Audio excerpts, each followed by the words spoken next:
இதுவரைக்கும் இவ்வளவு நேர்மையான நீதியான பெரிய யோக்கிய சிகாமணி ஈடி இதுவரைக்கும் கைது செய்த பாஜக உறுப்பினர்கள் எத்தனை பேர்?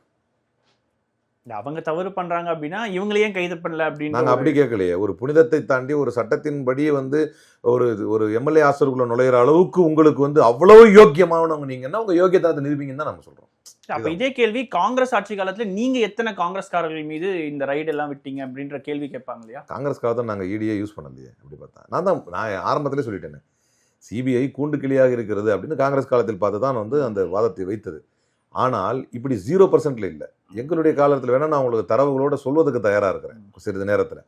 எங்கள் காலத்தில் தான் அப்படி பார்த்தீங்கன்னா, நாங்கள் ஆட்சி காலத்தில் இருக்கும் பொழுது 2G விவகாரத்தை பெரிய விவகாரமாக ஊதினார்கள். அப்போது சிபிஐ எங்களுடைய ஆட்சி காலத்தில் இருந்த எங்களுடைய கூட்டணியில் இருந்த நிர்வாகிகளை தான் கைது பண்ணி அதை என்ன சொல்லுவாங்களே, அக்னி பரீட்சை மாதிரி பண்ணி நிரூபிச்சுக்கிட்டோம் எங்களை நாங்களே.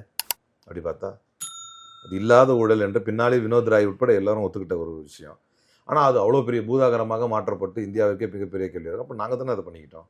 எங்களுக்கு இந்த மாதிரி கூட்டணி கட்சி நிர்வாகிகள் எத்தனை பேர் கைது பண்ணியிருக்கீங்க? மாறாக 1000 கோடி ஊழல் என்று பேசிவிட்டு செல்வார் அஜித் பவாரை பற்றி நரேந்திர மோடி. 2வது நாள் சொல்லி வைத்து 2வது நாள் ஏதோ போகிற போக்கில் பேச்சுக்கு யூஸ் பண்ணுற 2வது நாள் இல்லை, எக்ஸாக்ட்லி 2வது நாள் அவர் பாஜக சேர்ந்தவனே அதுக்கடுத்து ஒரு வாரத்தில் அவருடைய எல்லா கேசஸையும் அவங்க மனைவி இதுக்கு ட்ராப் பண்ணுறாங்க, அவருடைய எல்லா கேசஸையும் ட்ராப் பண்ணுறாங்க, அவரை கூட்டணியில் சேர்த்துக்கிறாங்க. அப்போ என்ன பெரிய யோகிய நியாயம் பேசுகிற நீ?